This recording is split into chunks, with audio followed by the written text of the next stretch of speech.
Hello, friends. A very good morning, good afternoon, good evening, whatever it may be, according to the time you are watching the video. So, to start with, what have we learned so far? So far, we have seen the fall of the Marathas, the only, the possibly only kingdom strong enough to succeed the mighty Mughals. We've seen the decimation of the Mysore kingdom under Hyder Ali and Tipu Sultan. We've seen the defeat of the Nizam. No, we haven't seen the defeat of Nizam yet. Nizam was actually not defeated. He submitted. We have seen the defeat of Sikhs with the defeat of Sikh, and already from the subsidiary alliance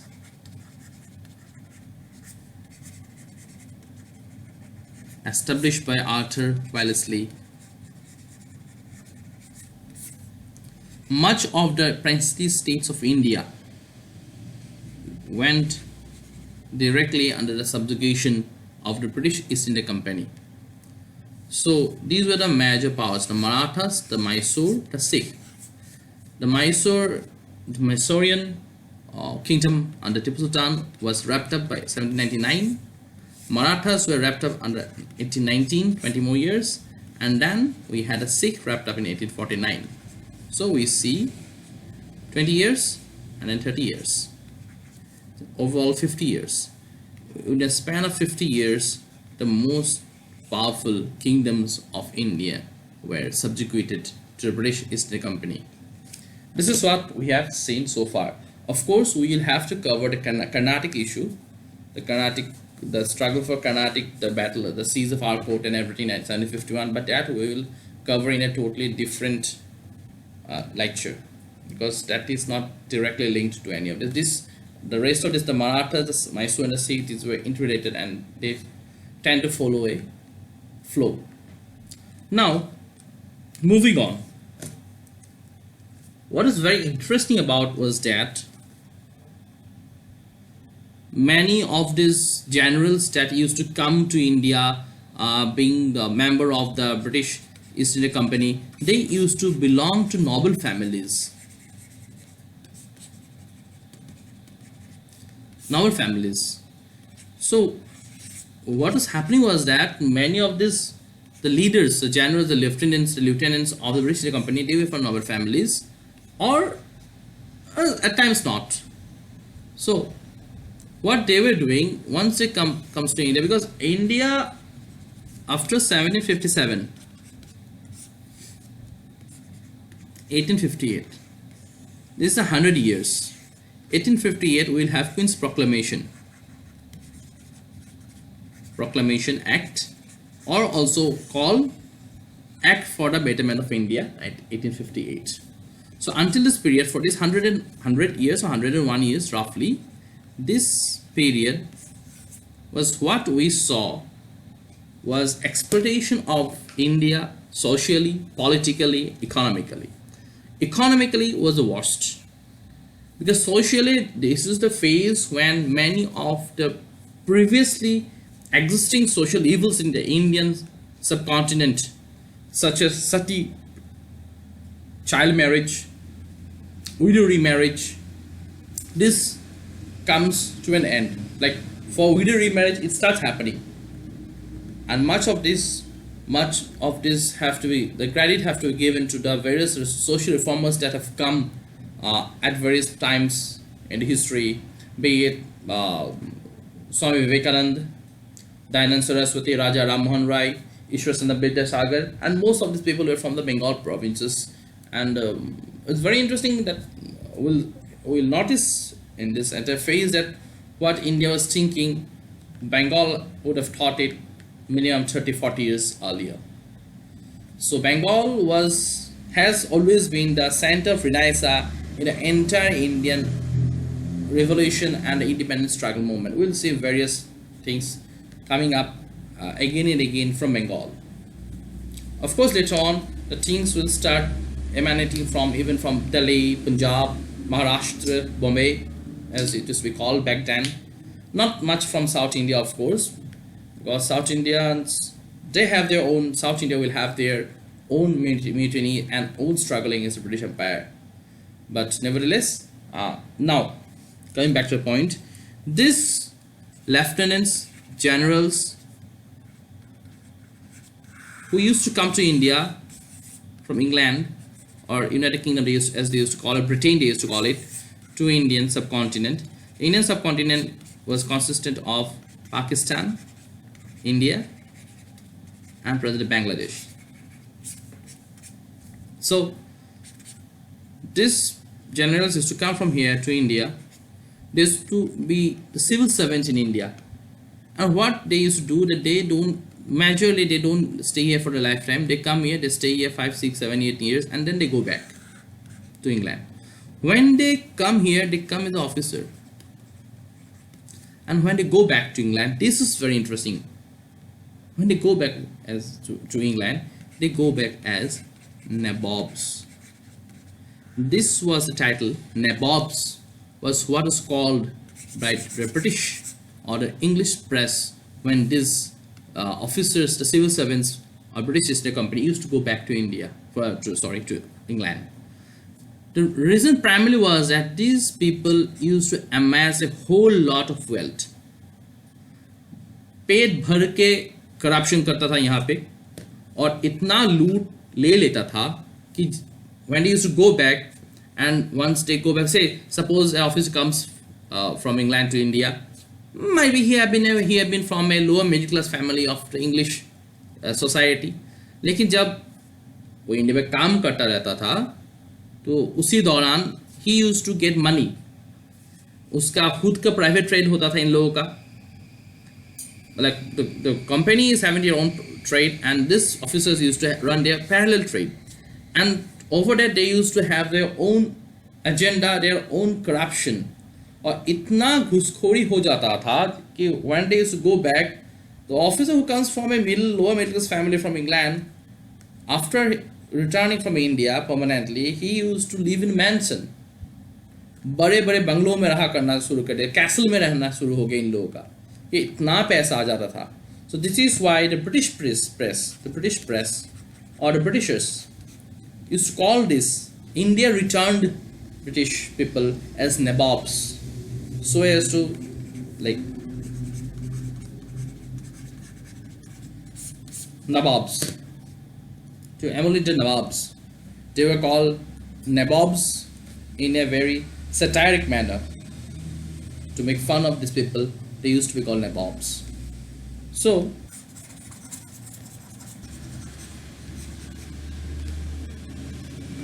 now 1757 Battle of Plassey,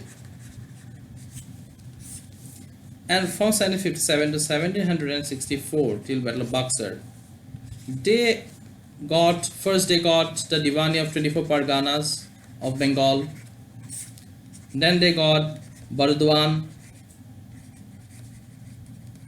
Chittagong, and Midnapur. The British they got 24 Parganas, then they got Burdwan, Chittagong, and Midnapur's revenue collecting Diwani rights. And 64 they had the Battle of Buxar. The British won it. They got the Diwani rights of Bengal, Bihar, and Orissa.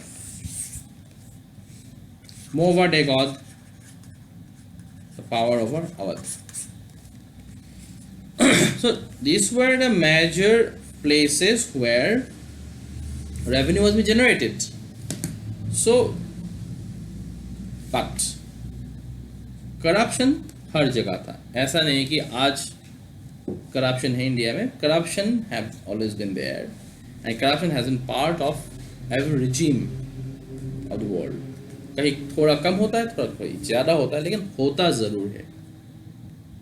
ये फितरत में रहता है. कोई भी आ जाता है तो शुरू हो जाता है इन लोगों का चोरी चपाटा. अब ब्रिटिश ईस्ट इंडिया कंपनी को देख लो. They were getting money and revenue from Bengal, Bihar, Orissa, UP.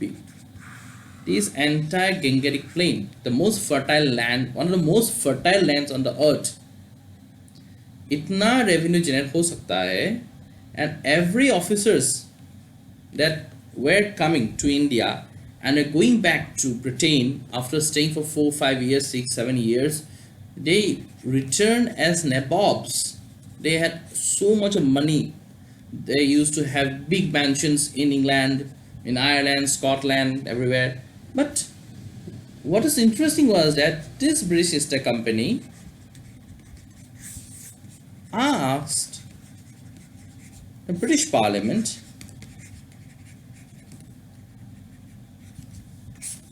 for money. पैसा दो.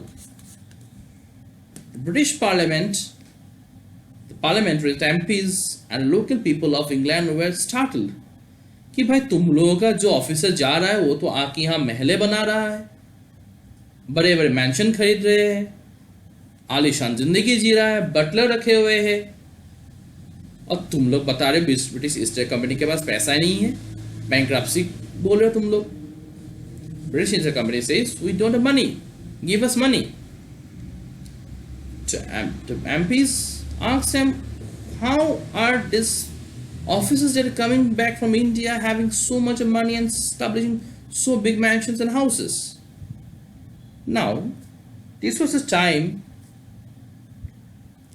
things started getting south.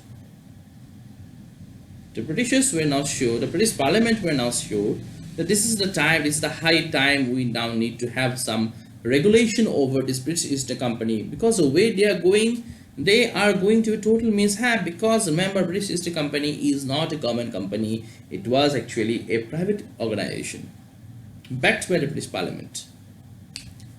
Moreover, in 1776 there was a phenomena happened, and this is very important, we should all remember. 1776 a phenomenon happened, and that was laissez-faire. This was even there from the time immemorial, laissez-faire. But the problem was that this was now being highlighted by an economist named Adam Smith. Adam Smith was an economist from United States, and he spoke about the invisible hand of economics. Here, laissez-faire means free trade. Free trade in the sense that the government or the state should not be putting on any hindrances or any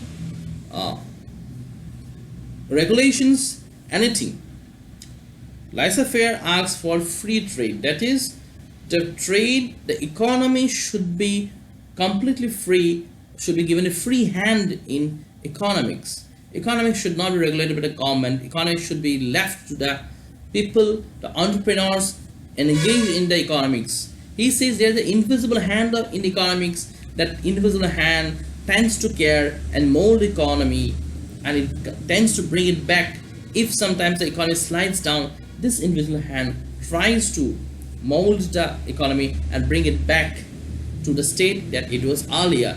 It has an auto-correction feature. The invisible hand of economics is an auto-correction feature of economy, provided the state does not interfere in the working of the economy. State should give them a free trade, laissez-faire, that was coming in 1776 in a book named Wealth of Nations. Wealth of Nations, written by Adam Smith. So, the British Parliament saw that with the coming of this, because the capitalism was growing around in the US, in England, in Europe, everywhere, and this was primarily a period of 1789. We'll be having the French Revolution. So things were not there were these were tumultuous times, कुछ भी हो सकता है, and they definitely could have guessed that situations can go south in France, and situation goes south in France, it can perpetuate and come into propagate and come into England. So they say that this is not going to help because the British East India Company, though it has now been 176 years old company, now it has lost, it is losing its glory, and it is becoming more and more dangerous. It is earning money because there is rampant corruption. So the British Parliament's call for regulatory mechanism. They say there needs to be a regulation. ऐसे नहीं हो सकता क्योंकि तुम्हारे officers करोड़ों में कमा रहे हैं और तुम बता रहे हो कंपनी नीलामी में जा रहा है. And then came the first regulating act of 1770, regulating act of 1773. Now with the regulating act of 1773, certain provisions were introduced. First provision: the proprietors who had a share worth rupees 1000 pound. जो देखो, this was a company जिसमें हर किसी का share होता है, company में share होता है, जैसे कि रिलायंस में किसी का शेयर है, अंबानी का शेयर है, और किसी किसी का शेयर होगा. रिलायंस में टाटा में किसी किसी का शेयर होता है, अंबानी में किसी किसी का शेयर होता है. तो एवरी शेयर होल्डर्स आर, जितने भी शेयर होल्डर होते हैं सभी, चाहे 1 रुपये क्यों ना हो, ही इज एक्चुअली ओनर और promoter of the company. But here British parliament says जिसने 1000 पाउंड का इन्वेस्टमेंट किया हुआ है इसने कंपनी में, नाउ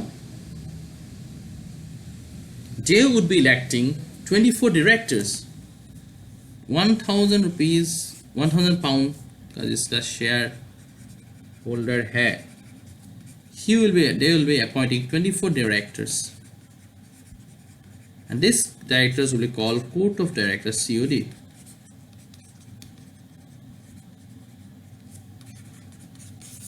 एक कोर्ट ऑफ डायरेक्टर्स बैठाया जाएगा जिसका टेन्योर पीरियड होगा 4 साल, 4 years. ये 24 डायरेक्टर्स 4 साल के लिए रहेंगे. Now what was going to happen? This is the second point.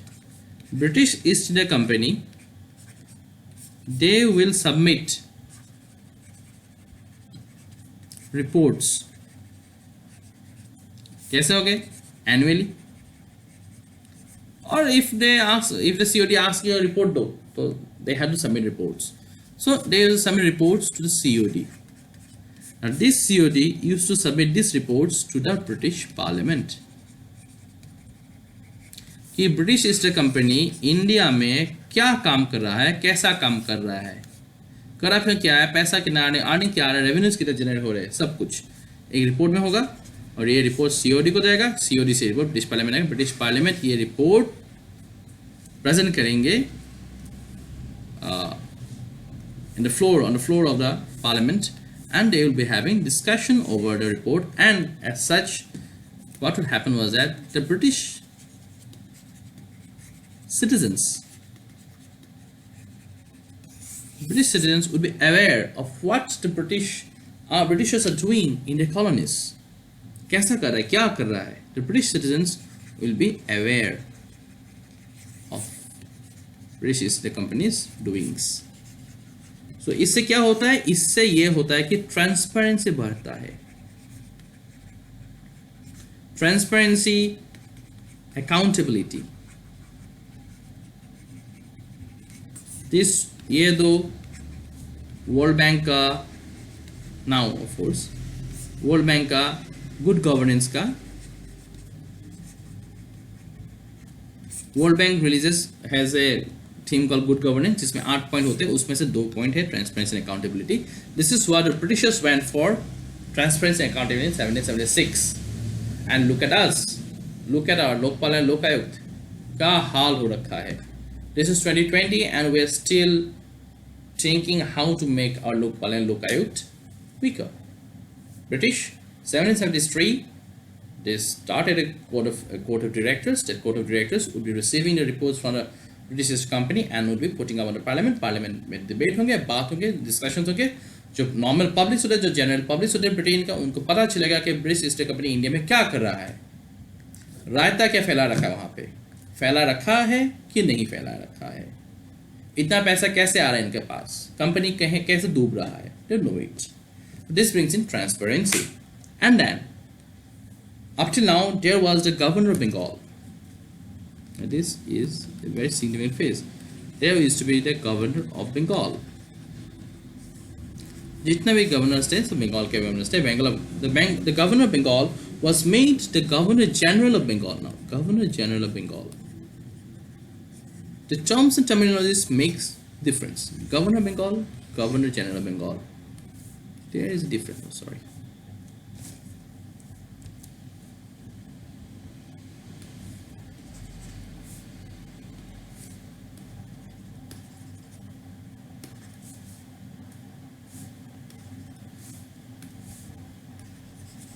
Okay, the governor of Bengal and governor general of Bengal. Now, further, this governor general of Bengal will be assisted by council. Now there is a council, and this council is of 4 members. 4 members would be assisting the governor general of Bengal. Now this is a 4 plus 1. 1 is the governor general of Bengal, and 4 are his people who assist him or gives him advices क्या करना है क्या नहीं करना है. This formation 4 plus 1 is called a governor general in council, or governor general's executive council. Governor general in council और governor general executive council दोनों को मिलाकर 4 + 1 ये 5 मेंबर्स को मिला के ये होता था गवर्नर जनरल इन काउंसिल और governor general executive council. Now, the decision of the council would be taken by majority vote. In case of tie, the governor general had a casting vote. 3 members form the quorum.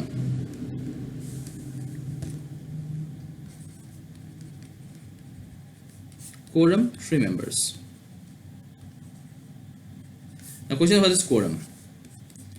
Quorum is a political term in a particular assembly. जैसे कि assembly, जैसे कि Lok Sabha, Rajya Sabha, state legislative assembly, state legislative council, इन सभी असेंबलियों में या गांव पंचायत की जो असेंबली ग्राम सभा जो होते हैं, सो उसमें क्या होता है एक पर्टिकुलर अमाउंट ऑफ पीपल होते हैं कि लोकसभा में क्या है कि 545 लोग हैं, टोटल स्ट्रेंथ 552, अभी हम लोग का 445 है, राज्यसभा में 245 है.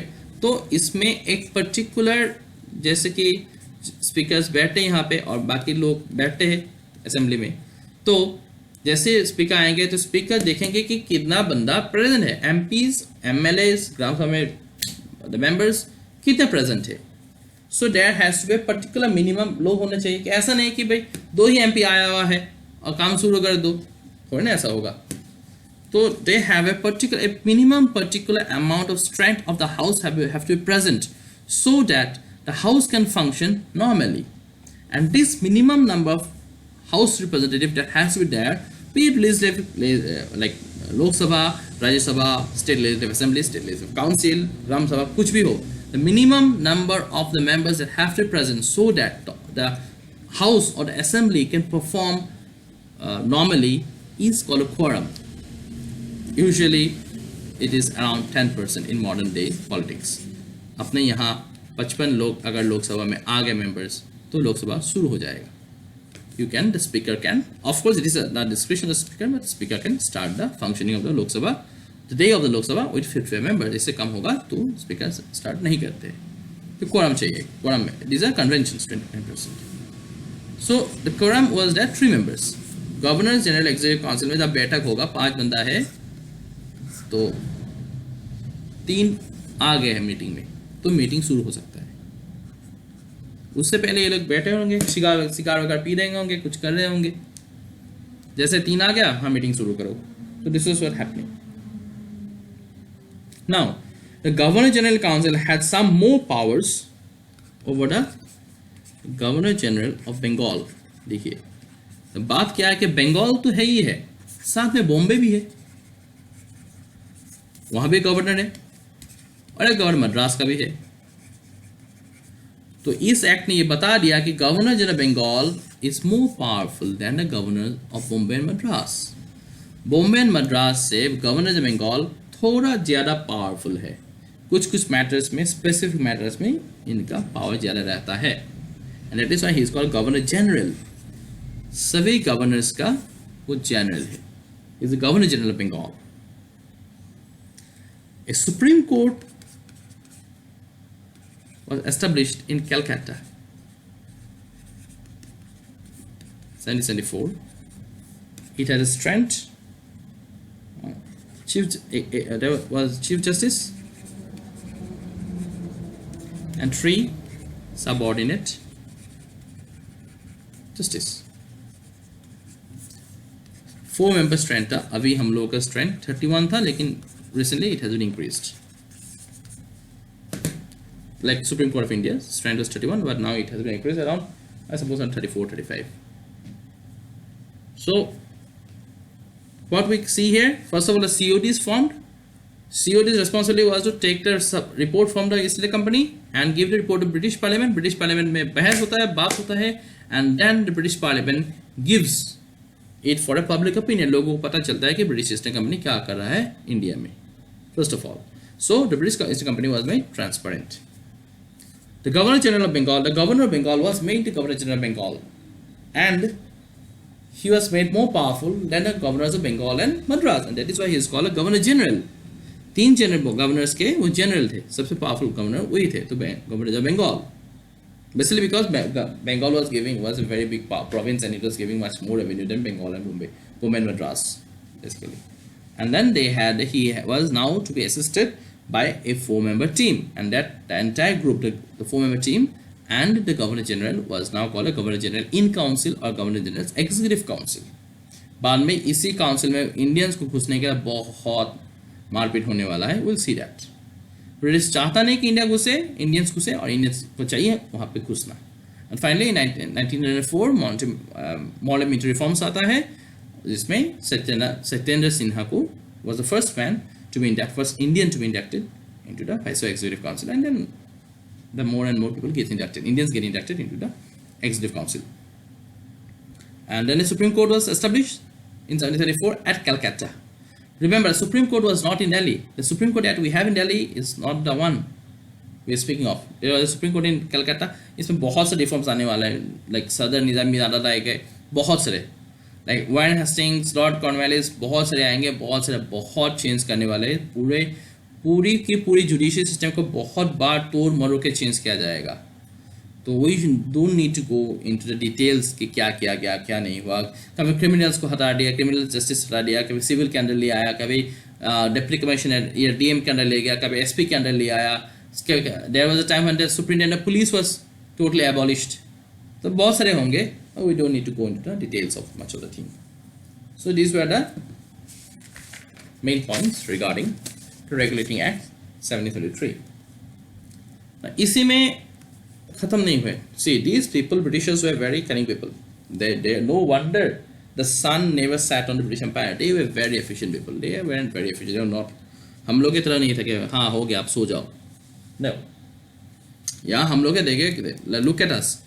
One river, Kaveri dispute. One river, 2 states. Basically 2 states, Tamil Nadu and Karnataka. Those states, एक river. It took us almost 25 years to settle it. और अभी तक सेटल नहीं हुआ है. एक रिवर का पानी का डिस्प्यूट सेटल नहीं हुआ है अभी तक हम लोगों का. And a whole lot of things are pending in India, but the Britishers are not like that. 1773 they came up with regulating act. 1784 they come with Peace in the Act.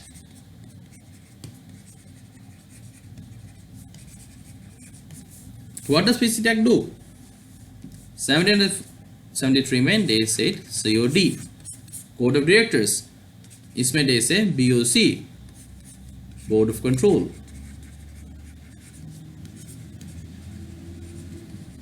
COD बना दिया, फिर बोल के नहीं नहीं COD से ही नहीं काम चलने वाला, we need another thing, we need board of control. बेटा अब ये नया गेम खेलने वाला ये लोग, board of control चाहिए इनको अभी. So let's see what is this.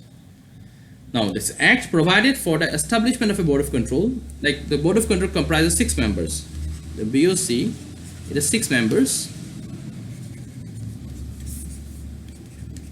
2 members were from the British cabinet.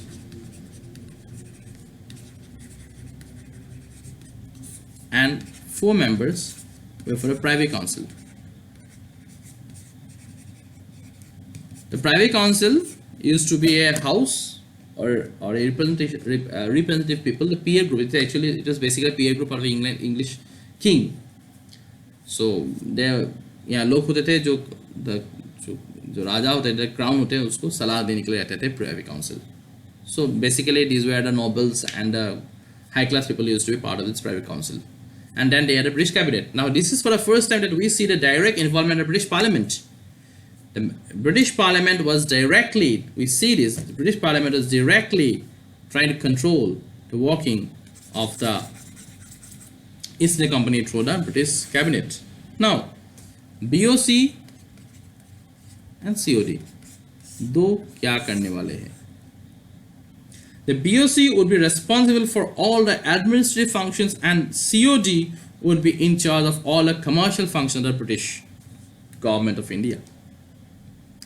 जो COD है, the court of directors, इनको बताया कि तुम लोग व्यापार करो, इकोनॉमी, तुम लोग बस व्यापार पे दिमाग लगाओ कि व्यापार कैसे बढ़ाए, पैसा कैसे अर्न करे.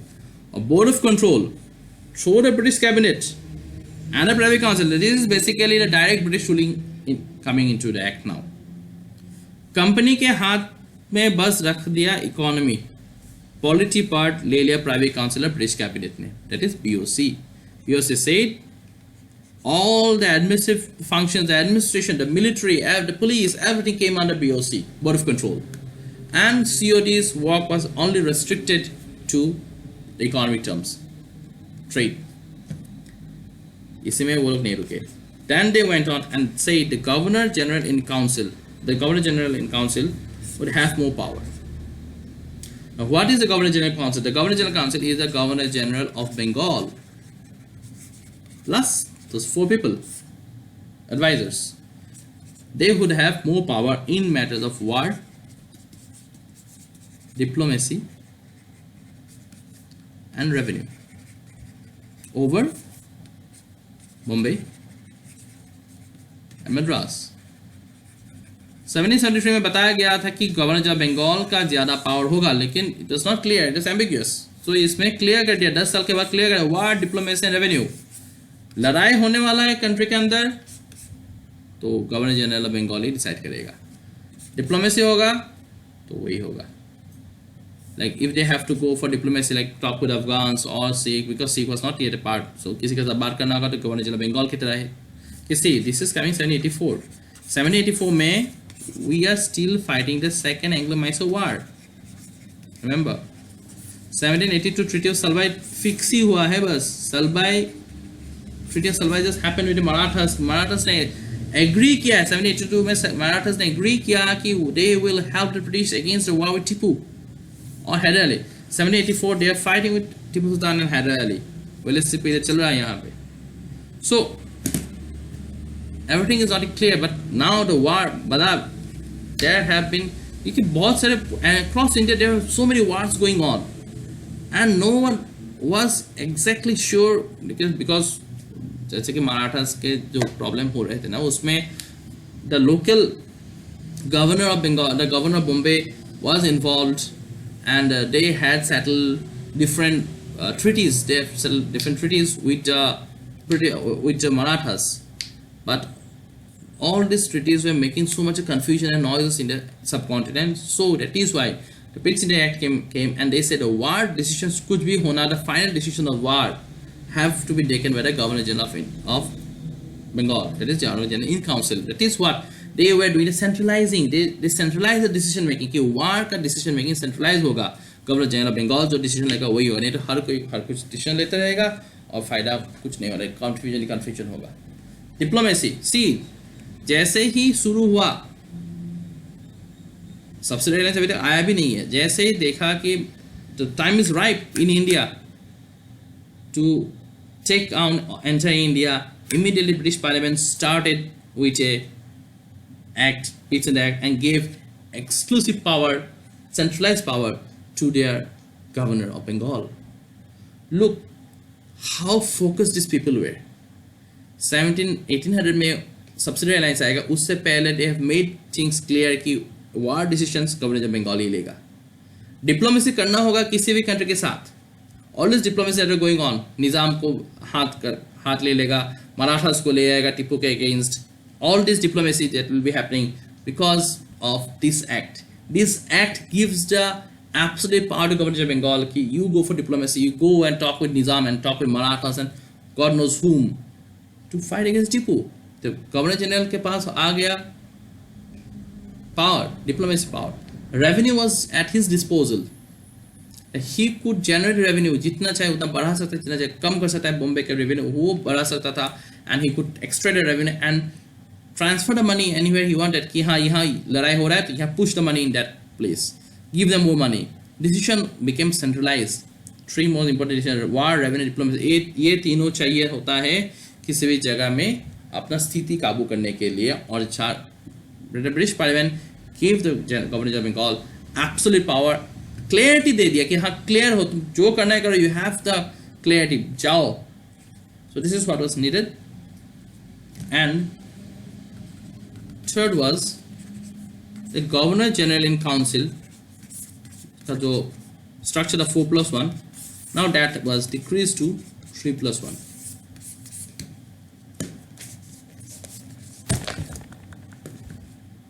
Moving on, now we have Charter Act 1793. This is also a regulating act, but now it will be called the Charter Act 1793. यहाँ पे कुछ खास नहीं होता है। One thing happens that the monopoly of British East India Company regarding the economic sphere, market, trade was extended by 20 years. 20 साल के लिए बढ़ा दिया गया।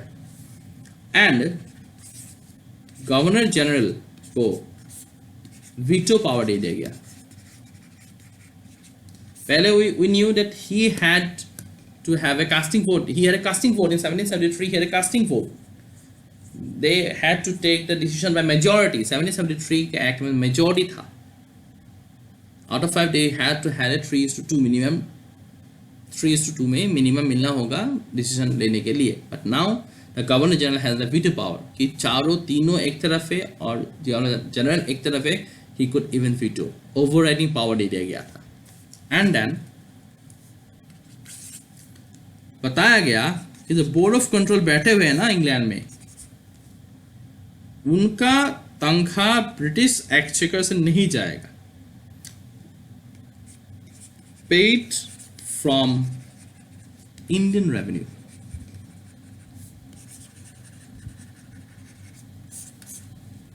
तो ये क्लियर कर दिया गया था कि पैसा जो होगा it would not be from the British Exchequer, rather the BOC would be paid now from the Indian money.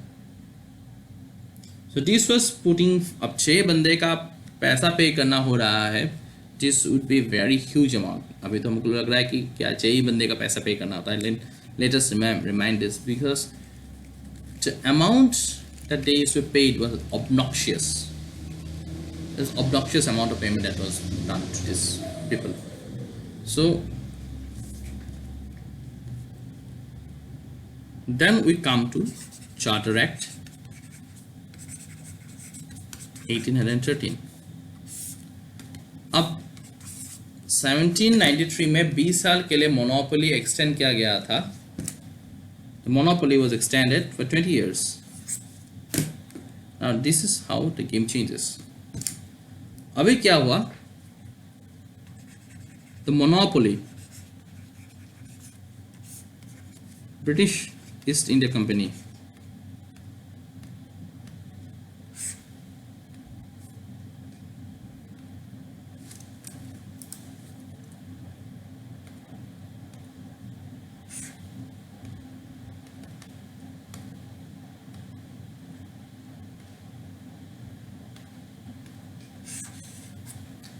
Okay, now the monopoly of the British East India Company was cancelled. नहीं था monopoly. They had monopoly in only two things. Now these two have to be remembered. One, tea. Two, trade with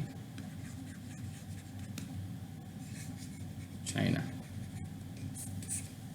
T और trade with China, ये दो ही monopoly बाकी रह गया था, उसके अलावा और कुछ नहीं था. All that monopoly that the British East India Company used to have in India were not done with. Now the other European or other British company बहुत सारे थे ना. 1750 से इंडस्ट्रियल रिवोल्यूशन शुरू हो गया था ब्रिटेन में, लैंकाशायर में बहुत सारी चीज़ें बन रहा था, तो ब्रिटिश ईस्ट इंडिया कंपनी ही क्यों ट्रेड करे, बाकी भी ट्रेड करे, सबका जन्मसिद्ध अधिकार था. तो everyone wanted to trade in India, but this was not the only reason. The reason is that, the major reason is that in the 1800s, early 1800s, one phenomenon happened in England or in the European region, and that was Napoleon Bonaparte. He started the continental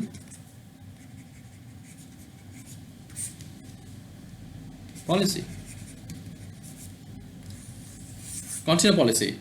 The effect of this policy was that Napoleon instructed. Now Napoleon have created havoc. Now when we'll go for the British world history, we'll come across this part that Napoleon have created havoc across the entire Europe. सब कांप रहे थे Napoleon की डर से, दहशत कर रखा था नेपोलियन ने पूरा यूरोप में. So what Napoleon was telling them, they have to follow, because Napoleon बहुत ज़्यादा powerful था. There's not a single kingdom who could now face Napoleon Bonaparte. He's so strong and so determined. So Napoleon ने लिया continental policy, and he said that those of his friends, Russia, Italy, Portugal, Spain, they cannot buy items from Britain. Britain का कोई भी सामान नहीं बिकेगा यहाँ पे कॉन्टिनेंट में, the European continent, because the England is an island. It is not a part of the mainland Europe. It's situated out of the European continent. So he said, Napoleon said, the continental policy, continent में England का सामान नहीं आएगा. But England already were producing so much, they were having full throttle industrial revolution. तो बाकी कंपनियां, British east India company India में trade कर रहा था, बाकी कंपनी यूरोप में ट्रेड कर रहा था. But now the Napoleon continental policy, because of this policy, the other companies failed, and Reliance, Adani, Ambani, everyone, अब एक कंपनी को आप इंडिया दे रखे हो, बाकी को नहीं दोगे, तो वो लोग भी हल्ला करेंगे कि इलेक्शन के टाइम तो फंडिंग सभी करते हैं. So what happens is that, like it is true for any company, of course, but what happens is that the British Parliament now amends the thing through the Charter Act of 1830 and allows other British companies also to trade in India, because India was the market. जाएगा तो कहाँ जाएगा? They had to go to India. They comes to India and they start selling in India. Also, this act allowed the Christian missionaries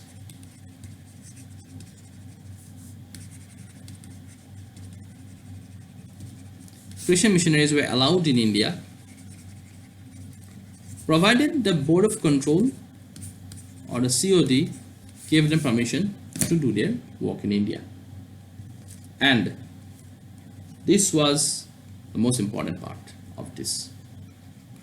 From an Indian perspective, this is the most important part. From the European perspective, the traded tea and traded China, the breaking or the monopoly of the British East India Company is the most important part. From Indian perspective, third point is the most important, and it is that rupees 1 lakh were to be earmarked for education in India.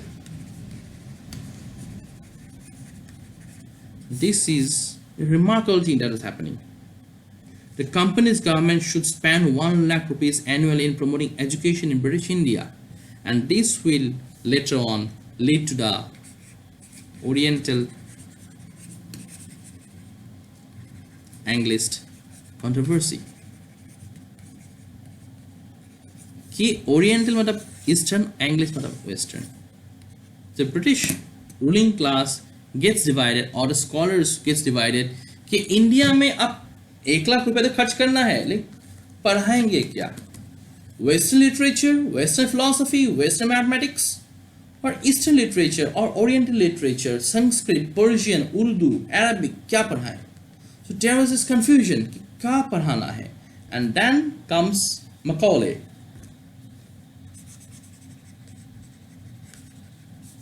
Macaulay actually comes in 1833 as a law member to the, we'll get to it, to the Charter Act. According to Charter of 1833, Macaulay comes as a law member to advise the Governor General. But he also becomes the president of this Orientalist English controversy. He becomes a very important part, and he later on goes on to, he becomes a very important and key member in making the Anglist win the controversy, and English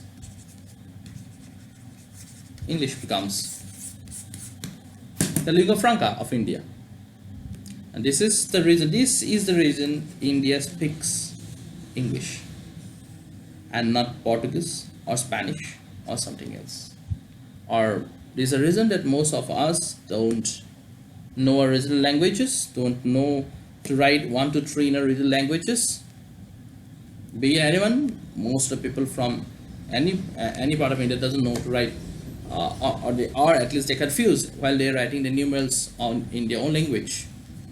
So this is the reason. The English wins it, and Western education, Western system of education, of course with these twists and turns of Indian or Oriental education, comes into being. Medium.